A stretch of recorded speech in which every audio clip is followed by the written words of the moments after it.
show you folks, from weed whacker to a small generator. Hi folks, Dan here again. Just want to give you a little tip, an idea. Maybe you can do it yourself, build it at home. It's just a small little generator. You know, max power probably put out maybe 15 amps, but then you're only looking at a tank every half hour. But anyway, it's simply, this particular model is Detroit built, and how it is you simply unscrew this and pop off the head, the cutting head, and pop that off.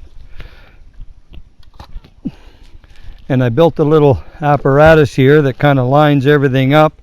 It has a couple of screwed in anchor points that hold your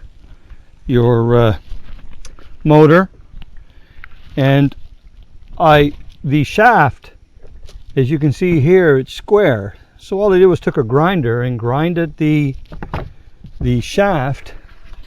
I grinded that shaft square to match.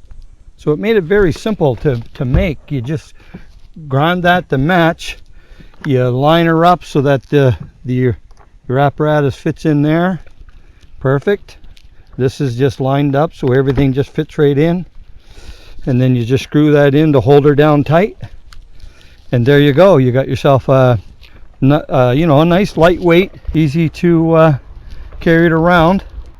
You know, it's just for emergencies, or you just, you know, your battery's dead, you want to get going again, or, you know, you had a few cloudy days and the solar panels aren't working on your, you know, when you're dry camping out in the wilderness. So anyway, I just had this idea that might work, and that is simply a scooter motor you buy off Amazon for about 50 bucks. 300 watt max output. I think I got 200 watts max on this, so you're supposed to be spinning that at about 2,500 RPM. So anyway, we're going to fire this up and hook her on, fire it up, and I'll show you the output on the on my charge controller over there.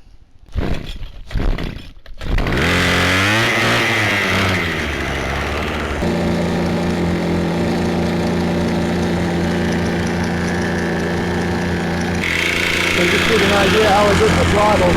Just a little piece of wood. Got it where I need it. Or sorry, 6.3 amps there right now. That's not full throttle. Just 6 amps. I mean, that's you know, that's 70-80 watts. Just run a half throttle. You run a full throttle, you can get 15 amps. It's about 140, 150 watts. Yeah, 15 amps, about double that. So yeah, 140, 150 watts.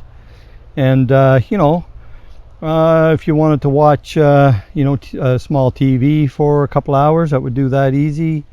Run your lights for a while. You know, if it was a cold night and your furnace had to be running, I mean, it charges your battery up. And you know, let's say it was dead in the morning, you wanted to, you know, get her going again. It was a cloudy day and you have a small solar panel. It's just kind of a little security blanket, you know, if things don't work out and you need to start your car or run you know, run something. You got a little generator. I mean, I don't recommend this running at full tilt all day long, but you know, it's kind of an emergency thing, and every once in a while you just didn't cost much. If you already have a whippersnipper, you know, the motor itself is 50 bucks, and I'm sure you can find some scraps like I did lying around just to do her up.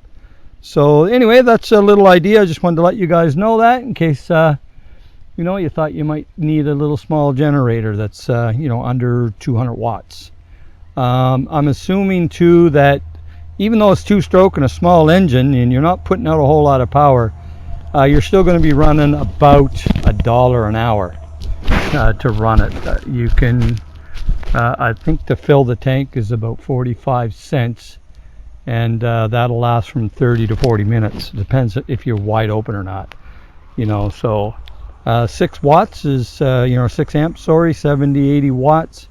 In my case, that would run my 35 watt television and charge my phone and have a little left over to charge the batteries. So well, that's it. I hope you have a great day. I hope to see you in the near future, and bye for now.